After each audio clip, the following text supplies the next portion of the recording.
लड़की फिर उसकी तरफ निकट आने लगी तो वो आगे को चल पड़े और फिर उठ कर खड़े हो गए और कहा, माई आप जाइए, मेरा जो है ना मेरा धर्म नष्ट ना कर। वो बाहर आ गई। तो राजा जनक ने सुबह पूछा क्या क्रिया रही। उस लड़की ने बताया कि ऐसे ऐसे ये मैं निकट जाऊं थी, यू आगे न बाजे था, मैं निकट जाऊं थी, यू सुकड़ गया, कति पलंग से भी उतर गया। तब राजा जनक स्नान करने लग गए। कहने लगे आप यहाँ बैठ जाओ। उनका नीचे आसन लगा दिया, वो बैठ गया, सामने बैठा। 10,000 रानियां थी राजा जनक के, 10,000। उनमें से एक हेड थी, मुखिया थी, पटरानी बोलते थे उसको। उसने कहा कि मैं नहाऊंगा। यहाँ ईंटों का चूल्हा बनाकर लकड़ी डाल दी, ऊपर पतीला धर दिया, उबाल दिया, पानी जैसे चाय बनाते समय उबाला करे। और उसके साथ में एक पटड़ा डालकर बैठ के स्नान के लिए कपड़े निकाल कर राजा जनक धोती बांध रखी थी। अपनी पत्नी से जो सबसे मुखिया थी, हेड थी, पटरानी जिसको कहती, वो स्नान कराने लगी। उस उबलते हुए जल को लोटे में भरे, राजा जनक की चोटी में घेरे, सिर में रात से नुआवे, मसल का, और वो पानी डाले राजा के सिर पे। और सुखदेव ऋषि नो सुकड़े जल गया। अब उसको ये हो गया कि यू जलेगा राजा, और वो पानी गिर वो नूक से मरेगा यू, इसे जलते पानी में उबलते मनावे। तब राजा जनक ने कहा कि हे व्यास के बेटे, ए महर्षि, ए ब्रह्मचारी, आजा। मेरे स्नान करने के बाद जो मेरे शरीर के बाद जल नीचे गया है गटर में, नाली में, व्यास के बेटा ब्रह्मचारी, इसमें उंगली दे दे, तो न जान जाऊंगा किसा ब्रह्मचारी किसा तू भगत है। न बोला मैं ना दूं, आंगली जल जा मेरी तय है। राजा बिहंस दई जब तारी, राजा ने नो हथेली पीटी ने ताड़ी बजाई और हंसे, और हमें स्नान करावे नारी कि तू नो कह था मैंने स्त्री का मुंह नहीं देखा है, स्त्रियों के निकट नहीं आऊं, तेरे तो तैया अच्छी भगतनी है, देख इसका भी हाथ ना जलता है उबलते हुए पानी से, मेरे ऊपर गेरा नवान लाग रही है, तेरा कालजा पाट गया इतनी दूर ते बना। फिर महर्षि कहते हैं इन इंद्रियों के कसने से, हठ योग से इन पर थोड़ा बहुत तूने काबू पा भी लिया कुछ दिन के लिए, इसे बनेगा क्या तेरा। सुखदेव समझ गया सारी कहानी, तेरे ऊपर सारी बात हो रही है। तो कहने लगे बेटा अब तो महर्षि पाक्या फिरे था, जब वो लड़की तेरे पास बैठी तेरी चारपाई पे, तो उस तो दूर के हो गया, भूतनी थी वह खा ले हो। जब तू आत्मज्ञान भी था तो भी इतने ऐसे नहीं करना चाहिए था। बेटी है, बहन है, बैठ साथ में। आप जैसे पुण्यात्मा हो, आत्मज्ञान होने के बाद आपको अंतर नहीं लगेगा। कैसे? जैसे पहले सांग होया करते गांवों में, सांग, जैसे आजकल ये फिल्म बनती है, ऐसे वो सांग करते थे, नकली राजा बनते थे, कोई प्रेमी बनता था, कोई प्रेमिका। तो मनुष्य ही स्त्री का रोल करते थे। तो एक जवान लड़का बिल्कुल दाढ़ी मूछ रहित, 12-13 वर्ष का, 16 साल का, और वो सांग में लड़की का रोल कर रहा था, सारे अंग कृत्रिम लगा रखे थे। और एक लड़का अपने साथी को साथ ले गया, कहा सांग देख कहाँ। जब वो गाना बजाने शुरू हुए तो वो पहली बार गया था, वो कहता देख कितनी सुंदर लड़की है, ओहो कैसे डांस कर रही है। वो लड़का कहता कि लड़की नहीं है, ये तो लड़का है। बोला नहीं लड़की है, लड़का है।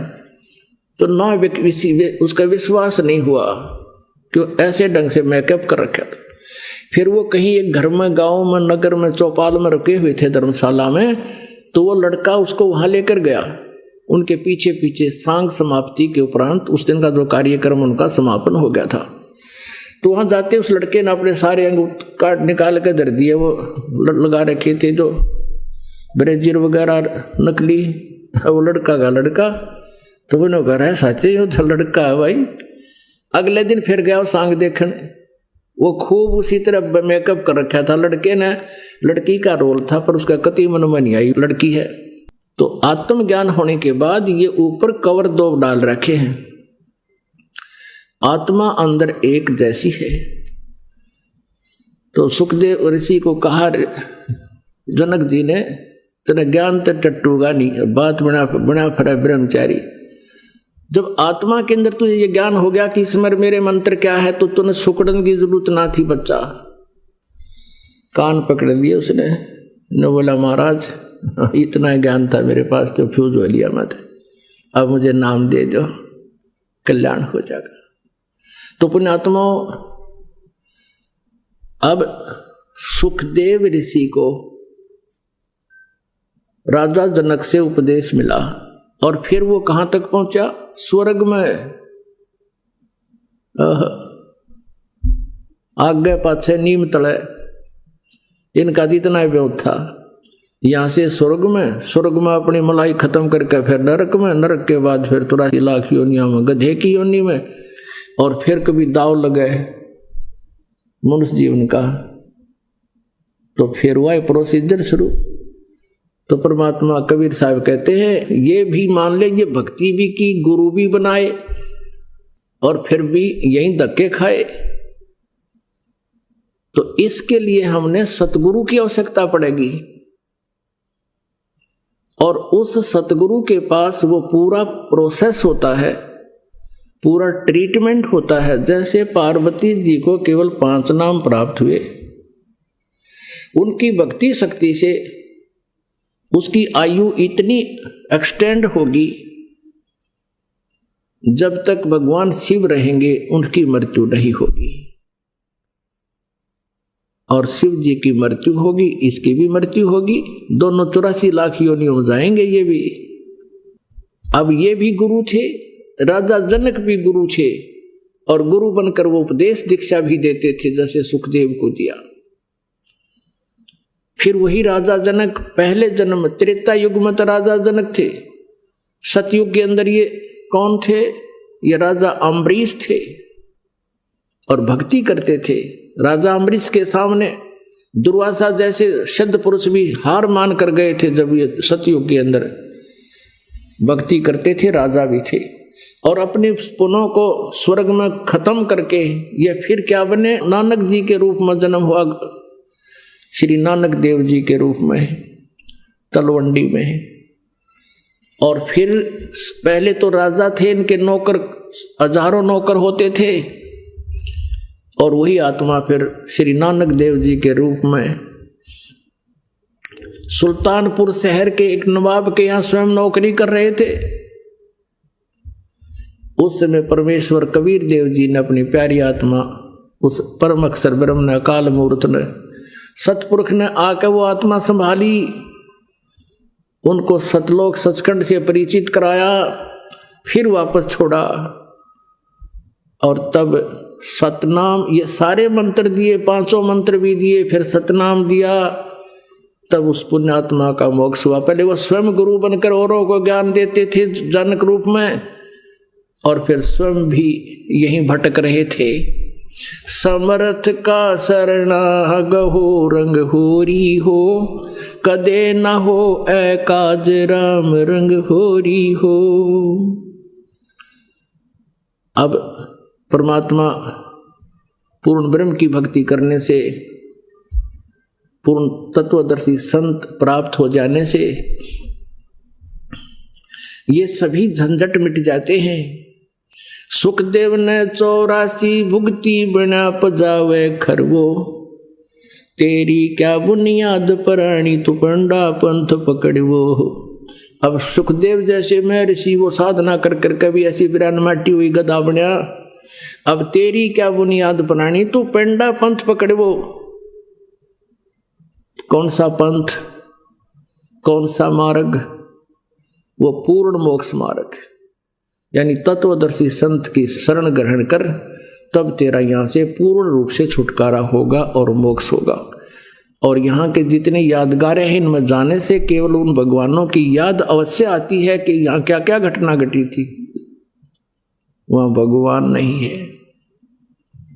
परमात्मा पाने के लिए आप जी को वो संत खोजना पड़ेगा। कौन सा? जो गीता जी अध्याय नंबर 4 के श्लोक नंबर 34 में कहा है कि अर्जुन, गीता ज्ञान दाता कहता है कि उस तत्व ज्ञान को जो परमेश्वर ने स्वयं आकर ज्ञान दिया है, उसकी वाणी में लिखा, उसको कोई तत्वदर्शी संत ही जानता है। उस तत्वदर्शी संत से सुनो। गीता जी अध्याय नंबर 15 के श्लोक नंबर 1 से 4 में तत्वदर्शी संत की पहचान बताई है कि उल्टे लटके हुए संसार रूपी वृक्ष के सभी विभाग भिन्न भिन्न बताएगा। वह वेदवित है, वो तत्वदर्शी संत है। उसके पश्चात परमेश्वर के उस परम पद की खोज करनी चाहिए जहां जाने के बाद साधक फिर लौटकर संसार में कभी नहीं आते। बोलो सतगुरुदेव की जय हो।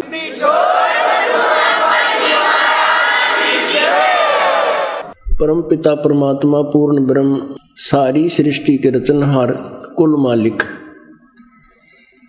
ये कबीर परमेश्वर जी हैं, कबीर देव जी हैं, जिनको वेदों में कबीर देव लिखा है। कुरान शरीफ में उनको अल्लाहु अकबर, कबीरा खबीरा, कबीरन खबीरन लिखा है। अल्लाहु अकबर,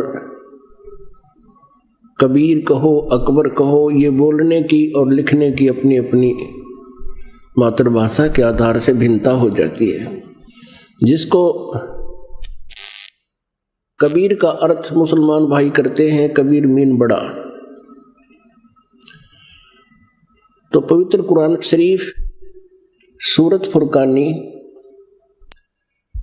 25 आयत 52 से लेके 59 तक 59 तक कुरान शरीफ का जो ज्ञान रहता है वो अपने पैगंबर हजरत मोहम्मद जी से कह रहा है कि ए पैगंबर, तू मेरे द्वारा दिए गए इस कुरान शरीफ के ज्ञान पर विश्वास रखना। और ये काफिर, ये तेरा जो विरोध कर रहे हैं, ये काफिर हैं, ये उस कबीर को परमात्मा नहीं मानते। तूने इनके साथ संघर्ष करना है। जिहाद का अर्थ कोई लठ बजाना, कत्लेआम करना नहीं होता। जिहादन कबीरन, जब जिहादन कबीरा यानी कबीर जी के लिए, उस कबीर पल्लाह को तू प्रभु मान, उसके लिए तू संघर्ष कर, इनकी बातों में मत आना। और ये परमात्मा वही है जिसने 6 दिन में सृष्टि रची, 7वें दिन तख्त पर जा बैठे। और इसकी खबर किसी बाखबर से पूछ देखो, मैं उससे परिचित नहीं हूं। इससे सिद्ध हो गया जिसको मुसलमान भाई अपना अल्लाह मानते हैं और ये भी मानते हैं कि हमारे अल्लाह ने हजरत मोहम्मद जी को कुरान शरीफ का ज्ञान दिया, वो हमारा गॉड है, अल्लाह है, खुदा है। तो वो खुदा तो किसी और पूर्ण परमात्मा कबीर नामक परमेश्वर की तरफ संकेत कर रहा कि वो है पूर्ण परमात्मा, उसी की भक्ति से मोक्ष होगा। और उसकी खबर किसी तत्वदर्शी संत से पूछो। तो वो कौन है? कबीर परमेश्वर जी अपनी वाणी में, सच्चिदानंद घनपन की वाणी में, उस तत्व ज्ञान में कहते हैं, हम मोहम्मद को वहां ले गए जैसे आदरणीय धर्मदास साहिब जी को परमात्मा अब मिले थे, फिर सचखंड लेकर गए थे। आदरणीय मलुकदास जी को ऐसे ही कृपा बख्शी थी, आदरणीय दादू साहिब जी के ऊपर ऐसी कृपा बख्शी थी, आदरणीय नानक साहिब जी के ऊपर भी ऐसी कृपा बख्शी थी। वो सतपुरुष कबीर देव, अल्लाहु अकबर, हक्का कबीर, वो स्वयं चल कर आए थे सतलोक से और सचखंड दिखा करके उनको वापस छोड़ा था। वो पूर्ण परमात्मा अपने विधान अनुसार, अपनी गुण के अनुसार कि वो ऐसा ही करता है। वेद भी ये गवाही देते हैं कि पूर्ण परमात्मा अपने वो तीसरे मुक्ति धाम में रहता है, वो वहाँ से गति करके नीचे अच्छी आत्मा को मिलता है, उसको ज्ञान देता है, आध्यात्मिक ज्ञान से परिचित कराता है। इसी विधान अनुसार वो परमेश्वर आदरणीय गरीबदास साहिब जी को मिले, गांव छुड़ानी जिला दर वाले को, और आदरणीय गीसादास साहिब जी को मिले, गांव खेकड़ा मेरठ उत्तर प्रदेश वाले को। आदरणीय नामदेव जी को भी परमात्मा मिले थे, लेकिन उनका इतिहास बंद कर दिया गया। आदरणीय हजरत मोहम्मद जी को परमात्मा मिले, तो कबीर परमेश्वर जी ने कहा कि हम मोहम्मद को वहां ले गए, और यहां मोहम्मद जी के 1,80,000 अनुयायी मुसलमान बन गए थे। मुसलमान का वो अर्थ होता है जो सर्व विकारों से दूर हो, बीड़ी शराब तम्बाकू किसी प्रकार का व्यसन नहीं करता हो, नेक आत्मा को मुसलमान कहते। ऐसे हिंदू वही होता है जो बुराइयों से दूर हो। ईसाई भी उसी को कहते हैं जो ईसा जी के नियमों का पालन करता है, क्योंकि कोई भी संत या कोई ग्रंथ किसी को भी व्यसन करने का आदेश नहीं देता, आज्ञा नहीं देता। तो इस प्रकार हजरत मोहम्मद जी की यहाँ बहुत महिमा होगी थी, तो उन्होंने एक बार भी भगवान से नहीं कहा कि मैं वापस नहीं जाऊंगा। नीचे की चाह उसकी मिटी नहीं। जैसे धर्मदास जी को लेकर गए, धर्मदास जी ने वही कहा भगवान मुझे वापस ना भेजना उस गंदे लोक में। फिर परमात्मा ने उनको इसलिए भेजा कि बेटा तू वापस जा, मैं तेरे साथ रहूंगा, तू मेरा गवाह बनना कि कबीर इज गॉड। क्योंकि इस काल ने और इस काल के दूत गुरुओं ने काल से प्रेरित प्रेरणा से इन्होंने सबको मिसगाइड कर दिया है, भक्ति का नाश कर दिया है, अध्यात्म ज्ञान किसी के पास भी नहीं है। लेकिन हजरत मोहम्मद जी ने एक बार भी नहीं कहा, वो अंतर्यामी सारी समझ गए, उनको कोशिश भी की यहाँ रुक, लेकिन मोहम्मद जी वापस आ गए।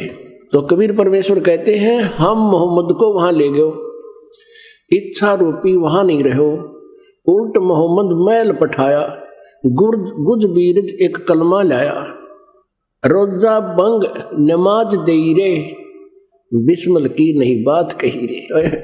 कबीर साहब जी कहते हैं कि उसको रोजा बंग और नमाज करने का ही को कहा था, लेकिन हजरत मोहम्मद जी ने बिस्मिल करने की बात किसी को नहीं कहा। ये तुमने बाद में अपने आप ये बुराई और चालू कर दी है। नबी मोहम्मद नमस्कार है राम रसूल कहाया, 1,80,000 को सौगंध जिन नहीं कर जलाया। कभी परमात्मा कहते हैं तुम उन महापुरुषों के अनुयायी हो मुसलमान, उन 1,80,000 मुसलमान प्योर बने थे, उन्होंने कभी कर्द नहीं चलाई, ना कोई ऐसे बलि दी, किसी प्रकार की कोई ईद बकरीद नहीं मनाई। इस तरह से अरस कुर्स पर अल्लाह तकत है, अरस कुर्स पर, अरस माने आसमान के, कुर्स माने अंतिम छोर पर यानी सतलोक में, अरस कुर्स पर अल्लाह तकत है। उस कबीर परमेश्वर का वो मुक्ति धाम है, सतलोक है। और खालिक बिन नहीं खाली, यानी उस परमात्मा की दृष्टि से कोई भी जीव बचा नहीं है, वो सबकी जो है ना ख्यास रखता है, सबकी सब पे नजर रखता है, वो सब उसी के प्राणी है। अरस कुर्स पर अल्लाह तकत है, खालिक बिन नहीं खाली, वो पैगंबर पाक पुरुष थे साहिब के अवतारी। 1,80,000 जो महापुरुष हुए हैं मुसलमान, वो तो परमात्मा के कृपा पात्र थे, वो पैगंबर जितने हुए हैं। और आप जी सत्य से अपरिचित होकर के उनके अर्थ गलत कर बैठे, ऐसे ही वेदों के ज्ञाता वेदों से अपरिचित हैं। इसलिए परमेश्वर ने कहा है गुरुआ गाम बिगाड़े संतो गुरुआ गाम बिगाड़े, ऐसे कर्म जीव कहला दिए ईब जड़े नहीं झाड़े। इब ऐसी बुराई में ग्रस्त कर दिए। भक्त बता रहे हैं नेपाल से आते हैं, कहते हैं वहां एक पशुपति का मंदिर है और एक वर्ष में वहां लगभग 2 करोड़ जीवों की बलि चढ़ाई जाती है। ओए खून की नदी बहाई जाती है। ये कौन से ग्रंथ से लाए ये पूजा? ये लोग, ये नकली गुरुओं ने ऐसा जुल्म किया हमारे ऊपर, पुण्य के स्थान पर पाप शुरुआत करवा दी। गुरुआ गाम बिगाड़े संतो गुरुआ गाम बिगाड़े, ऐसे कर्म जीव कहला दिए ईब जड़े नहीं झाड़े। भैरो भूत मसाणी पूजे दुर्गा देवी जावे, और उत्ती कह तो तब ही बाजे जब बकरे आन कटावे। भेड़ पूछ को पंडित पकड़े ये बादो नदी बिहंगा, गरीब दास हुए भवजल डूबे जिनको नहीं साध सत्संगा। आदरणीय गरीबदास साहिब जी गांव छुड़ाने वाले को परमेश्वर मिले थे। अध्यात्म ज्ञान से उनको परिचित करवाया और पूरी व्यवस्था ब्रह्मांडों की उनको आंखों दिखाकर वापस छोड़ा था। तब गरीबदास साहिब जी परमात्मा के दिए ज्ञान को कैसे वर्णन कर रहे हैं। भेड़ पूछ को पंडित पकड़े बादो नदी बिहंगा, गरीबदास वह भव जल डूबे नहीं साध सत्संग। जैसे भादवा महीने में वर्षा विशेष होती है, बहुत ज्यादा होती है। अब तो फर्क पड़ गया है, पहले बहुत तगड़ी वर्षा भादुआ में होया करती थी। और उस समय ये दरियाएं गंगा जमुना जितने भी, कावेरी जितनी है, ये भादुए के महीने में जैसे सर्दियों के मौसम या गर्मी के मौसम में इनका पानी कुछ बहुत कम स्थान घेर कर चलता है, और भादुए के समय में तो ये ओवरफ्लो होकर चल पड़ती हैं। तो ऐसे भयंकर दरिया को आपने पार करना है, यानी सतलोक जाने के लिए काल के इस जाल को पार करना है। इसके लिए दरिया से पार करने की किसी की इच्छा हो और उसको कोई साधन दे देवे, बता देवे कि एक भेड़ की पूंछ पकड़ ले या तुझे पार कर देगी, तो क्या वो भेड़ की पूंछ पकड़े बैठा है और कोई उससे पूछता है तू क्या कर रहा है कि दरिया से पार होऊंगा? गुरुजी ने बता रखे है ये मुझे पार कर देगी। कहने लगे कभी नहीं कर सकती, तुम भी डूबोगे, ये भी डूबेगी। तो ऐसे ही जो अन्य साधनाएं एक तत्वदर्शी संत ना मिलने से, अन्य जितने भी नकली गुरु काल प्रेरित हैं, जो शास्त्र विधि त्याग का मनमाना आचरण करते और करवाते हैं, उनके द्वारा बताई गई साधनाएं भेड़ की पूंछ पकड़ा रखी है आपको। तो इस भवजल से इस दरिया से, संसार रूपी दरिया से आप पार नहीं हो सकते, डूबोगे यहीं पर। भेड़ पूंछ को पंडित पकड़े ये भादो नदी बिहंगा, गरीबदास वह भवजल डूबे जिनको नहीं साध सत्संग। जिसको परम संत का सत्संग नहीं मिला वो इस संसार रूपी समुद्र के अंदर यही जन्म मरण के चक्कर में ही डूब जाएंगे, रह जाएंगे। मन मान सरोवर गंगरे, जहां से बिछड़ा वहीं मिला दूं, सुनो शब्द पर संग रे। मन मान सरोवर गंगरे, जहां से बिछड़ा वहीं मिलाऊं, तुम सुनो शब्द पर संग रे। क्या कहते हैं गरीबदास जी कि तुम यहाँ की जमुना गंगा और इन तीर्थों में स्नान करके मोक्ष मानते हो, यहाँ नहीं। ये सत्संग रूपी सरोवर दरिया है, इसमें नहाओ आकर के। पुण्यात्माओं, विष्णु पुराण के अंदर और देवी पुराण के अंदर व्यास जी बता रहे हैं उसके लिए शुद्ध चित्त तीर्थ चाहिए, शुद्ध चित्त। और उस शुद्ध चित्त तीर्थ के लिए आपने परम संत की खोज करनी पड़ेगी, और परम संत के सत्संग से आपका पूरा रोग कटेगा, सब लाभ मिलेंगे, इन तीर्थों से नहीं मिलेंगे।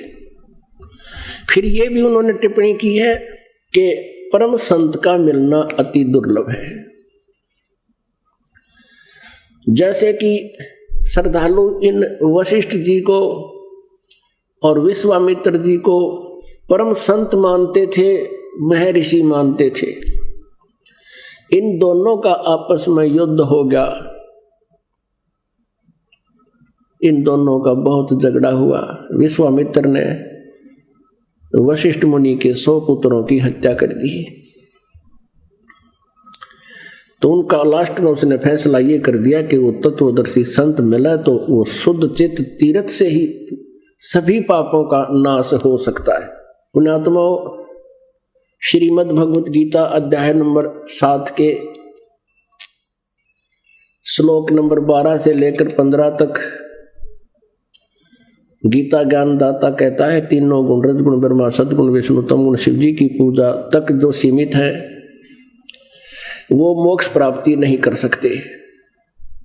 उनका स्वभाव और भी गिर जाता है, उनके कर्म भी बिगड़ जाते हैं, वो हिंसा पर भी उतारू होकर के विनाश कर डालते। वो मेरी पूजा नहीं करते। अपनी पूजा के विषय में बताता है 16वें और 17वें 18वें श्लोक में, गीता जी अध्याय नंबर 7 के श्लोक 16, 17, 18 में के 4 प्रकार के ब्रह्म साधना करते हैं। गीता ज्ञानदाता ब्रह्म है, श्री कृष्ण जी में बोल रहा है। एक आर्त और दूसरा अर्थार्थी, तीसरा जिज्ञासु। आर्थ, अर्थार्थी, जिज्ञासु और ज्ञानी। ज्ञानी को छोड़कर तीनों को रिजेक्ट करते हुए कहता है कि ज्ञानी मेरे को पसंद है, ज्ञानी को मैं पसंद हूं। वो मुझे अच्छे लगते हैं क्योंकि उन्होंने आन देवताओं की पूजा त्याग दी। और ज्ञानी कौन होता है? जिसको ये पता लग गया कि मनुष्य जीवन बार बार नहीं मिलेगा, ये दृढ़ निश्चय हो जाता है उसको। फिर सदग्रंथों के ज्ञान से ये भी निष्कर्ष निकल जाता है कि केवल एक परमात्मा है, उसकी पूजा करने से मोक्ष होगा, अन्य देवताओं की पूजा से नहीं। तीसरा ये भी उनको निश्चय हो जाता है कि मनुष्य जन्म में यदि मोक्ष नहीं हुआ तो ये जीवन व्यर्थ है। इसके लिए उन्होंने तत्वदर्शी संत ना मिलने से अपने आप निष्कर्ष निकाल कर वेदों का ओम नाम के जाप को और ब्रह्म को सुप्रीम मान लिया और साधना करते रहे। इसलिए गीता ज्ञानदाता 7वें अध्याय के 18वें श्लोक में कहता है कि ये ज्ञानी आत्मा है तो नेक उदार हैं, लेकिन ये मेरे वाली साधना ब्रह्म साधना तक ही सीमित रहे, मेरे वाली घटिया साधना तक ही सीमित रहे। ये इनका जीवन भी व्यर्थ हो गया। क्योंकि गीता ज्ञानदाता 4थे अध्याय के 5वें और 9वें श्लोक में, दूसरे अध्याय के 12वें श्लोक में, 10वें अध्याय के दूसरे श्लोक में कहता है, अर्जुन तेरे और मेरे बहुत जन्म हो चुके, तू नहीं जानता मैं जानता। मेरे जन्म को, मेरी उत्पत्ति को ये देवता भी ऋषि कुछ कोई नहीं जानती। पुण्यात्माओं 7वें अध्याय के 19वें श्लोक में इसने भी कंसेप्ट क्लियर कर दिया। कहता है कि बहुनाम जन्मानाम अन्ते ज्ञानवान माम प्रपद्यते वासुदेव सर्वमिति स महात्मा सुदुर्लभ। अब जैसे गीता जी अध्याय नंबर 7 के श्लोक 12 से लेकर 15 में बताया है कि केवल तीनों गुणों तक सीमित जिनकी बुद्धि है, रजगुण ब्रह्मा सतगुण विष्णु तमगुण शिव जी तक, इनका ज्ञान यहीं तक हरा जा चुका है। वो राक्षस स्वभाव को धारण किए हुए मनुष्यों में नीच दूषित कर्म करने वाले मूर्ख मुझे नहीं भजते। अब 7वें अध्याय के 19वें श्लोक में कंसेप्ट क्लियर कर दिया कि बहुनाम जन्मानाम अन्ते ज्ञानवान माम प्रपद्यते। बहुत बहुत जन्मों के किसी अंत के जन्म में कोई ज्ञानी आत्मा मेरी भक्ति करता ना, तन्ने डले ढोए नीचे अन्य देवताओं तक ही सीमित है ये। फिर बताया कि वासुदेव सर्वमिति स महात्मा सुदुर्लभ है। लेकिन ये बताने वाला कि वासुदेव ही सब कुछ है, सर्वम। वासुदेव का अर्थ क्या होता है? श्री कृष्ण नहीं है। वासुदेव तो श्री कृष्ण जी के पिताजी थे। तो वासुदेव का अर्थ होता है जिसकी सत्ता सबके ऊपर हो, जिससे कोई रज्मा खाली ना हो, यानी सब जगह जिसका वास हो, सबको नियंत्रित रखता हो, जो सबके ऊपर व्यापक हो। जैसे भारत का प्रधानमंत्री, राष्ट्रपति पूरे भारत के ऊपर व्यापक है, ये भारत में वासुदेव है। अन्य मुख्यमंत्री केवल एक क्षेत्र में ये व्यापक है, वासुदेव नहीं है, सर्वव्यापक नहीं, सबके ऊपर अधिपति नहीं है। तो ये क्या बताता है कि ऐसा संत मिलना बड़ी मुश्किल से है जो ये बतावे कि ना तो ब्रह्मा विष्णु महेश ये तीनों गुण पूजा के योग और ना ब्रह्म से पूर्ण मोक्ष। वासुदेव सर्वमिति स महात्मा सुदुर्लभ है। ये बताने वाला कि नहीं वो परम अक्षर परम पूर्ण परमात्मा, वो वासुदेव जो सबका मालिक है, वही सब कुछ है, वही मोक्षदायक है, वही पूजा के योग्य है, वही वास्तव में अविनाशी है और वही हमारे पाप कर्मों का नाश कर सकता है, वही हमारे दुखों का निवारण कर सकता है और वही हमारे प्रारब्ध को भी बदल सकता है। ये बताने वाला महात्मा बड़ी मुश्किल से मिलेगा। तो यहाँ क्या बताया है कि गुरुआ गाम बिगाड़े संतो गुरुआ गाम बिगाड़े, और ऐसे कर्म जीव कहला दिए ईब जड़े नहीं झाड़े। और ये निराकार निराकार कह के मूर्ख बना रहे थे अपने को। आंखों देखा जिन महापुरुषों ने क्या कहा है, मन मान सरोवर गंगरे, जहां से बिछुड़ा वहीं मिलाऊं, तुम सुनो शब्द पर संगरे। कि हमारे ज्ञान को सुनो ध्यान से, कि हम जो ज्ञान बता रहे हैं परमेश्वर से प्राप्त ज्ञान को, काशी क्रोध काहे लेत हो, बिना भजन नहीं ढंगरे। भाई कोटि ग्रंथ का यही अर्थ है, करो साध सत्संग रे। कहते सभी ग्रंथों का, करोड़ ग्रंथों का एक ही अर्थ है, किसी संत की संगत कर, तत्वदर्शी संत की। परमेश्वर कबीर जी कहते हैं, कबीर राम बुलावा भेजिया, दिया कबीरा रो, जो सुख है संत के संग में, वो वैकुंठ में न हो। परमात्मा बताते हैं कि यहाँ के स्वर्ग में हमने जरूरत नहीं जान की, क्योंकि वहां अपनी पूंजी नष्ट होती है।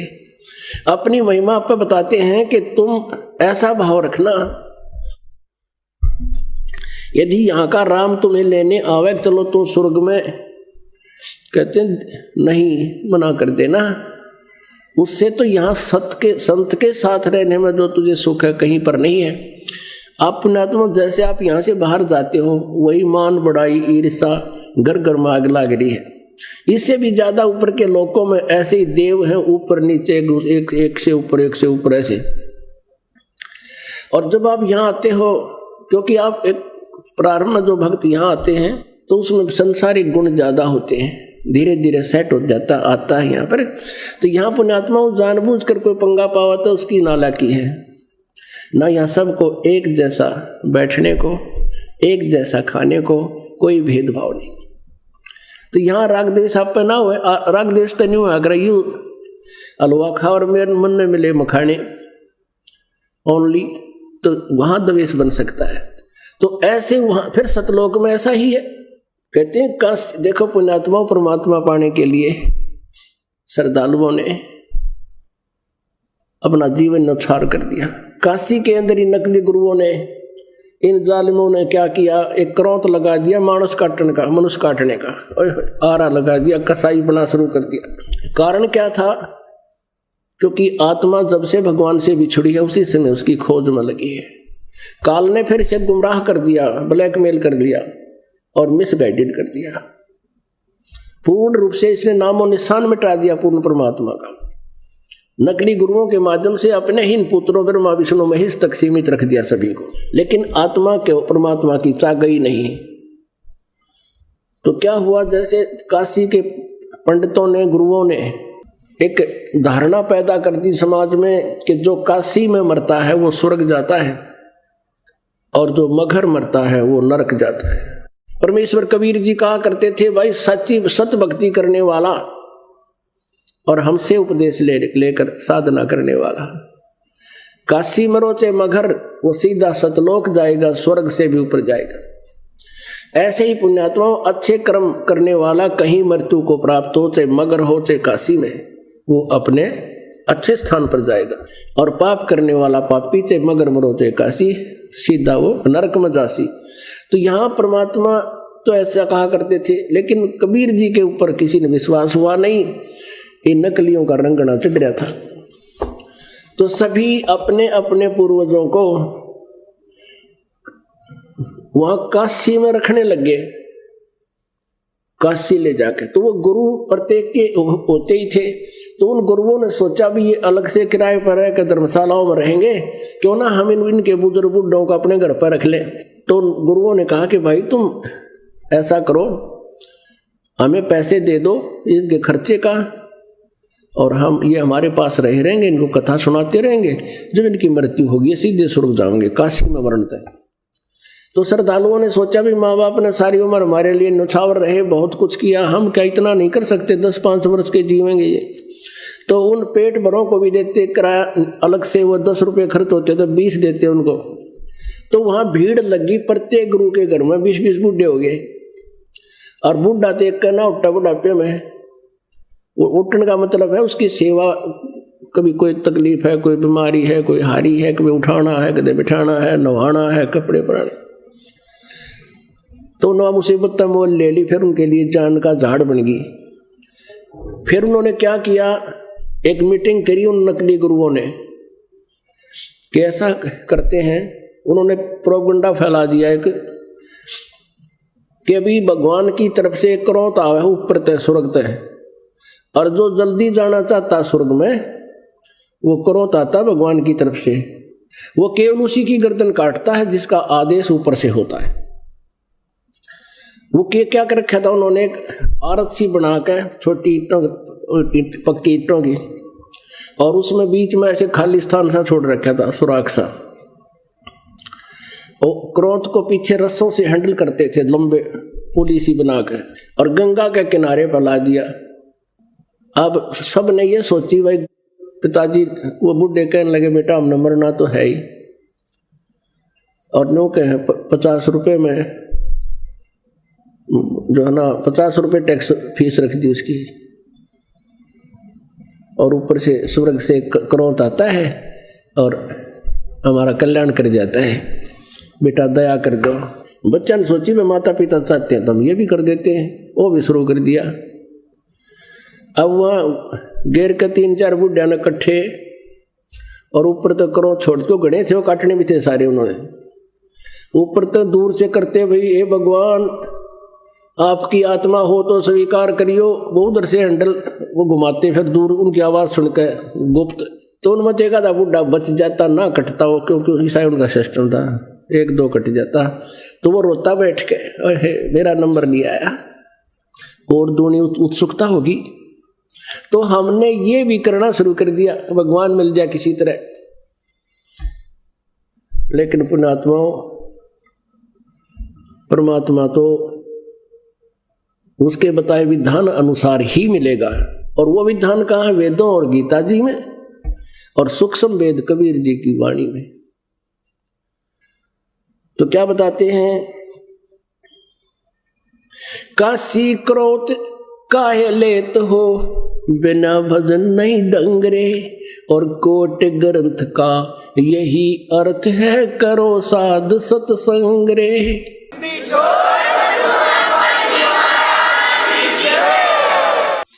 परम पूज्य कबीर परमेश्वर जी की असीम कृपा से आप सभी पुण्यात्माएं ये अमर कथा सुन रहे हैं, सुनेंगे। आज जिस आत्मा के बहुत ही पुण्य कर्म पुनर्जन्मों के संग होते हैं, उसको मानव शरीर प्राप्त होता है। उससे भी अच्छी आत्माएं जिनके और अत्यधिक पुण्यक्रम उनके साथ हैं, फिर पूर्व जन्म की भक्ति संस्कार संयोग उनके साथ है, उसके कारण वो पुण्यात्मा और भी अत्यधिक पुण्यकर्मों युक्त होती है, जो सत्संग प्राप्त करती है। और सत्संग प्राप्त करके जो उपदेश ग्रहण कर लेते हैं,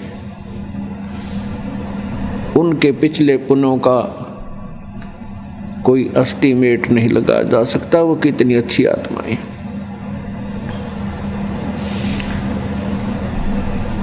उन पुण्यात्माओं में से आप हो जो यहाँ परमात्मा की अमर कथा सुनने के लिए उपस्थित हुए।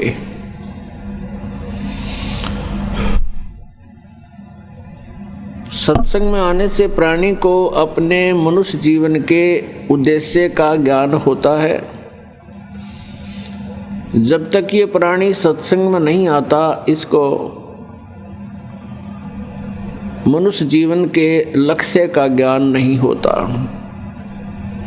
सत्संग प्राप्ति से उपरांत पहले हम यही सोच रहे होते हैं कि मनुष्य जीवन मिल गया,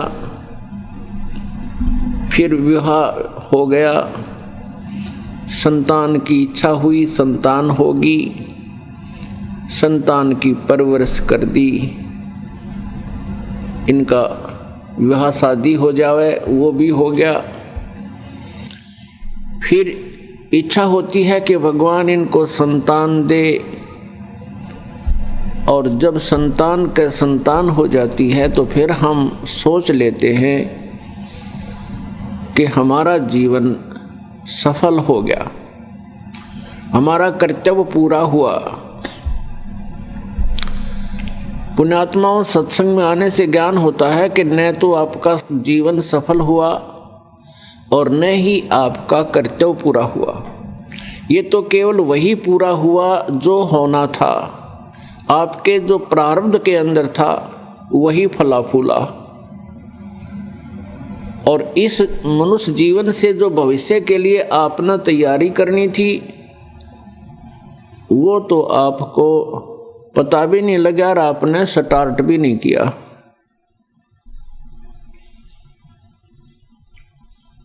तो पुण्यात्माओं, परमेश्वर स्वयं आते हैं इस तत्व ज्ञान यानी अमर कथा अपनी जानकारी स्वयं देने के लिए, क्योंकि परमात्मा अमर है, केवल एक परमात्मा ही अमर है।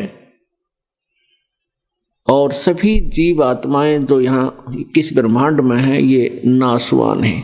जब तक ये जीव आत्मा है तब तक इनका जन्म और मृत्यु होता है, और जब ये हंस आत्मा हो जाती हैं फिर इनका जन्म मृत्यु नहीं होता, सतलोक में निवास स्थान स्थायी स्थान मिल जाता है। तो परमेश्वर स्वयं आते हैं अपनी यथार्थ कथा को बताने के लिए। वो परमेश्वर कौन है, कैसा है, कहाँ रहता है, उसका वास्तविक नाम क्या है, उस परमेश्वर के उस परम धाम में जाने की विधि कौन सी है, जहां जाने के बाद फिर मृत्यु और जन्म कभी नहीं होता, अर्थात पूर्ण मोक्ष प्राप्त होता है। यह जानकारी सत्संग से उपलब्ध होती है। पुण्यात्माओं, इस पृथ्वी पर 21 ब्रह्मांड में यदि कहीं सत्संग है तो यहाँ बरवाला आश्रम में है। इसके अतिरिक्त कहीं पर भी सत्संग नहीं है। वो केवल लोकवेद सुनाकर श्रद्धालुओं का जीवन व्यर्थ कर रहे हैं। ये बातें प्रथम बार जो व्यक्ति सुनता है उसको ऐसा लगता है जैसे ये संत, ये दास अभिमान कर रहा है। अभिमान नहीं, लेकिन ये यथार्थ ज्ञान बता रहा है, सच्चाई से परिचित करा रहा है कि इस विश्व में कहीं पर भी सत्संग नहीं है। हमारे सदग्रंथ सत्य से परिपूर्ण हैं। हम अपने सदग्रंथों से अपरिचित हो जाने के कारण हमने असत्य ग्रहण कर रखा है।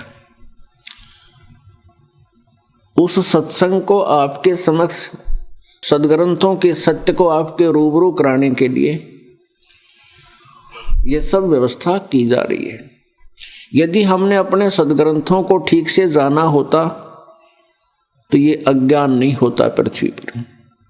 प्रत्येक धर्म के सदग्रंथ सही ज्ञान दे रहे हैं, लेकिन हमारे जो गुरुवर थे, जो आध्यात्मिक ज्ञान से अपरिचित थे, वो हमें सदग्रंथों की सच्चाई नहीं बता सके, जिस कारण से आज तक हम भटक रहे हैं।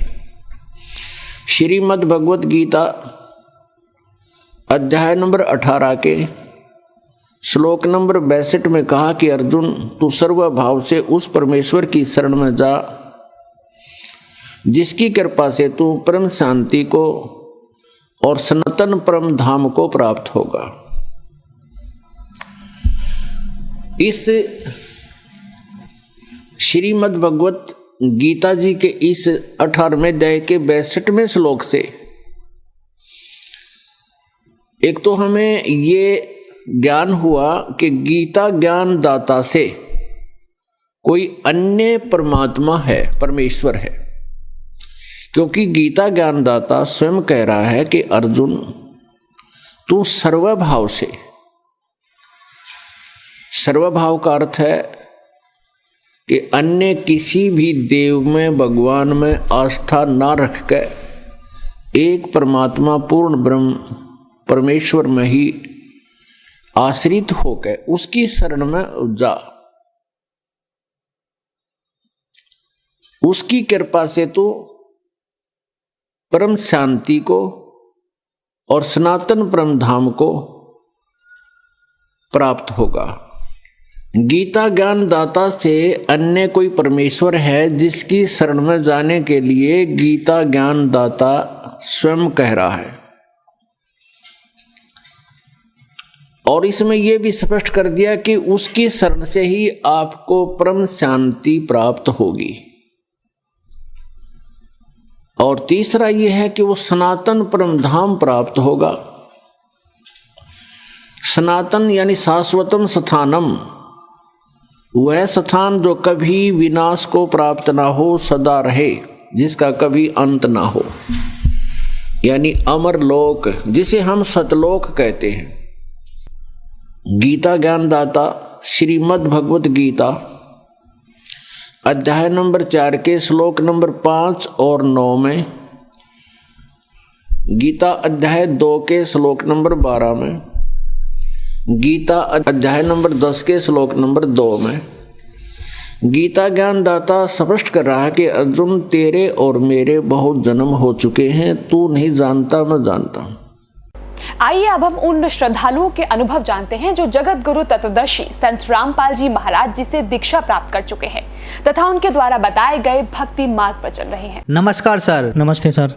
सर क्या नाम है आपका? दुलीचंद प्रजापति। दुलीचंद जी, आप कहाँ के रहने वाले हैं? इस्माइलपुर, फरीदाबाद। सर, संत रामपाल जी महाराज से नाम दीक्षा आपने कब ली? सन 2014 में। सर, संत रामपाल जी महाराज से नाम दीक्षा लेने से पहले क्या आप कोई भक्ति साधना भी करते थे? हम जितने भी धार्मिक देवी देवता जो मानते हैं, परिवार वाले थे, ब्रह्मा जी, विष्णु, बालाजी, इनकी बहुत ही ज़्यादा, मतलब परिवार में बहुत ही ज़्यादा पूजा करते थे, इन्हीं को इष्ट देव के रूप में मानते थे। सर, आपने बताया कि आप ब्रह्मा, विष्णु, महेश, बालाजी, जो भी परिवार में पूजाएं होती हैं वो सब भक्ति साधना आप करते थे, तो इन सब भक्ति साधनाओं से आपको कोई लाभ भी प्राप्त हुए? सर, इनसे लाभ तो कोई नहीं प्राप्त हुआ। इनसे परेशानियां अधिकतर आती गईं, आर्थिक तंगी भी बहुत सारी आती गईं। माताजी को कैंसर हुआ था, उनका काफ़ी इलाज कराया, हाथरस, अलीगढ़, बहुत सारे हॉस्पिटल थे, लेकिन कोई लाभ नहीं मिला।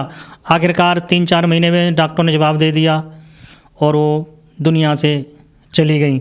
भाई वगैरह, पिताजी वगैरह ये दारू वगैरह भी पीते थे। कभी कभी मैं भी देखा सेवन करने लगता था। मेरी घरवाली को रसौली होती है, रसौली हो गई थी।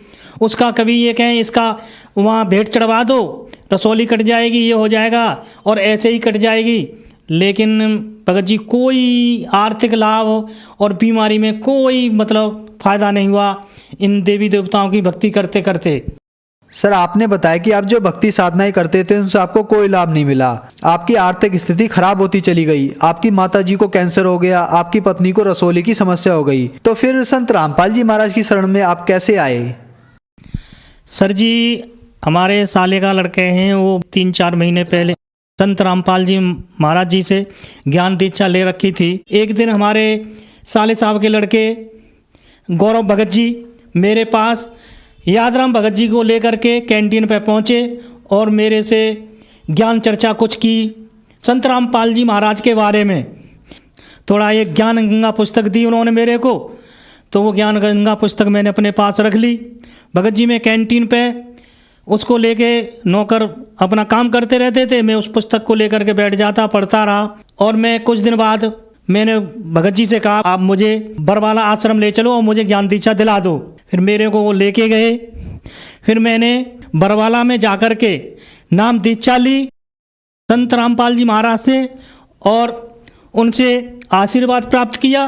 सर, संत रामपाल जी महाराज से नाम दीक्षा लेने के बाद क्या आपको कोई लाभ भी प्राप्त हुए? संत रामपाल जी महाराज से ज्ञान दीक्षा लेकर के मैं फरीदाबाद इस्माइलपुर में आ गया। वहाँ मैंने छोटी सी एक दुकान रख ली।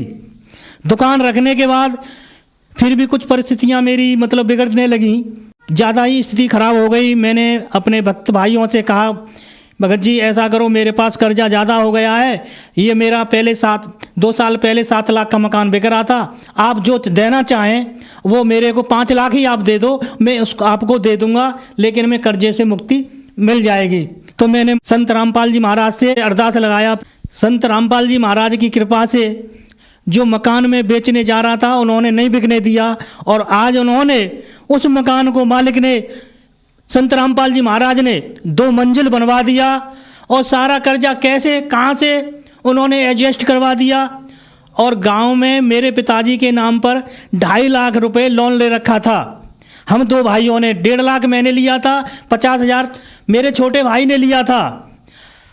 3 साल हो गए थे ब्याज भरते भरते, लेकिन कोई समाधान, कोई योजना निकली थी मोदी योजना में कि 1 लाख रुपए ऋण माफ़ हो रहा है, लेकिन हमारे पिताजी के नाम पर 30 बीघा ज़मीन थी, इसलिए सबने मना कर दिया कि आपके पास ज़मीन ज़्यादा है, इसलिए आपका लोन माफ़ नहीं होगा।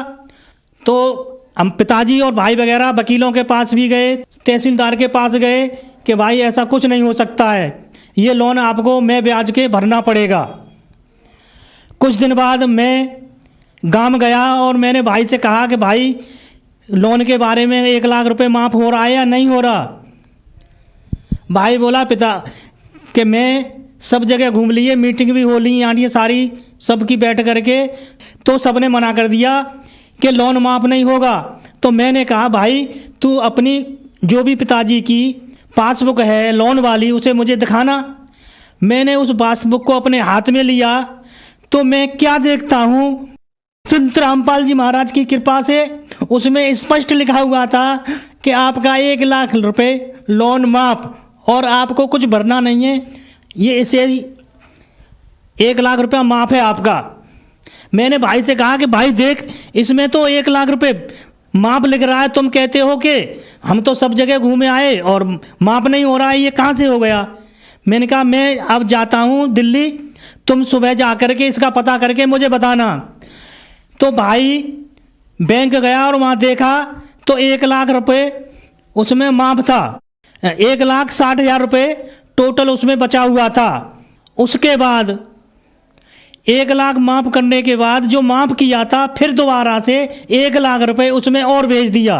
उसके बाद मेरे को मलेरिया बन गया और ऐसा बन गया कि मेरी प्लेटें बहुत ज़्यादा डाउन हो गई। तो मेरे को वहाँ से हॉस्पिटल ले गए, आनंद हॉस्पिटल है एक फरीदाबाद में 28 सेक्टर में, गीता चैरिटेबल के नाम से है, उसमें भी मेरे को से मना कर दिया कि इनका हमारे पास इलाज नहीं है, इनकी प्लेटें तो बहुत ज़्यादा चली गई हैं।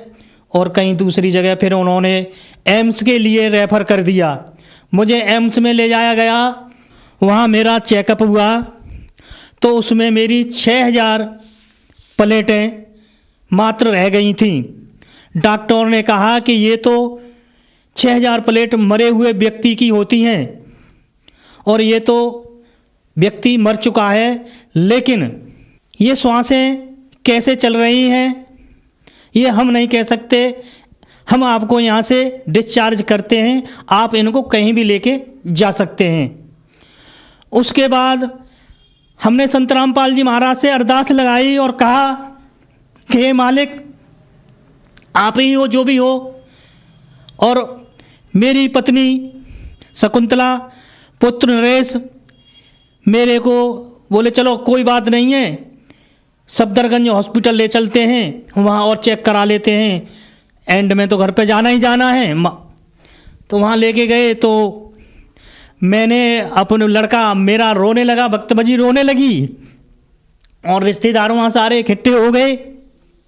तो मैंने अपने पुत्र से कहा बेटे संत रामपाल जी महाराज का एक ऐसा ज्ञान है, बाप से पहले बेटा नहीं मर सकता, तो आप भक्ति करो, जितनी हो सके भक्ति करो और मेरा कुछ नहीं बिगड़ेगा। और सफदरगंज हॉस्पिटल में भी मेरे को मृत घोषित कर दिया। मात्र 2 घंटे का टाइम दिया कि 2 घंटे के बाद आप यहाँ से लेके जा सकते हैं। भगत जी हमारे यहाँ से कई भगत वहाँ पर जाके संत रामपाल जी महाराज की ज्ञान का मंत्रों का उच्चारण वहाँ करने लगे। संत रामपाल जी महाराज कबीर साहब के रूप में आए और उन्होंने मेरे को आशीर्वाद दिया कि बेटे अब तुझे मैं अपने कोटे से उम्र देता हूँ। और संत रामपाल जी महाराज की दया से कबीर रूप में प्रकट होकर मुझे जीवन दान दिया। और एक बार मेरा बच्चा गेटल क्लास में ड्यूटी करता है, वहाँ 3 लेडीज लड़कियाँ और रहती हैं। उन्होंने एक लड़की के पर्स में से 5,000 रुपये निकाल लिए और सुबह आकर के गार्ड से कहने लगी कि नरेश आया था, वो मेरे बैग में से 5,000 रुपये निकाल ले गया है।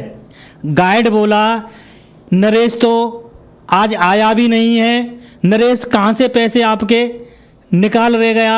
अगर संत रामपाल जी की शरण में मालिक के दर्शन के लिए नहीं गया होता तो मैं जानता हूँ कि चोरी का इल्ज़ाम लगता तो लगा ही था, उसे नौकरी से भी निकाल दिया होता। तो संत रामपाल जी महाराज किस तरह बचाते हैं, उनकी दया। और पत्नी के जो रसौली थी, काफ़ी इलाज कराने के बाद देवी देवताओं में नहीं हुई, उसके बाद उसने संत रामपाल जी महाराज की दीक्षा लेने के बाद उसकी रसौली ठीक हुई। शारीरिक जो भी परेशानियां थी सारी समाप्त हो गई। आज तक वह दवा नहीं खाती है। और हमारी पत्नी, दोनों बच्चे स्कूटी पर नेहरू पैलेस जा रहे थे, पीछे से गाड़ी ने टक्कर मारी तो 3 बार स्कूटी पलटी। 3 बार स्कूटी पलटने के बाद भी दोनों लड़के और पत्नी एकदम फड़ाक से सतर्क खड़े हो गए। उनके खरोंच तक नहीं आई। वहाँ काफ़ी लोगों की भीड़ लग गई कि ये लोग अब नहीं बचेंगे, इनके हाथ पैर टूट गए। लेकिन संत रामपाल जी महाराज की दया से उनके कोई चोट या खरोंच, बाल बांका उनका कुछ नहीं हुआ। सर, संत रामपाल जी महाराज से नाम दीक्षा कैसे ली जा सकती है? संत रामपाल जी महाराज के चैनलों पर सत्संग चलते हैं। ईश्वर टीवी है, साधना चीली है, श्रद्धा चैनल है, बहुत सारे सत्संग चलते हैं। उनके नीचे पट्टी चलती है, पट्टियों पर नंबर लिखा होता है। उन नंबरों पर संपर्क करके जो नज़दीकी नाम केंद्र हैं उनसे आप संपर्क करके वो नज़दीक का जो सेंटर है वो बता देंगे। आप वहाँ से नामदान केंद्र से ज्ञान दीक्षा ले सकते हैं और अपना कल्याण कराएं। धन्यवाद सर। सत साहे।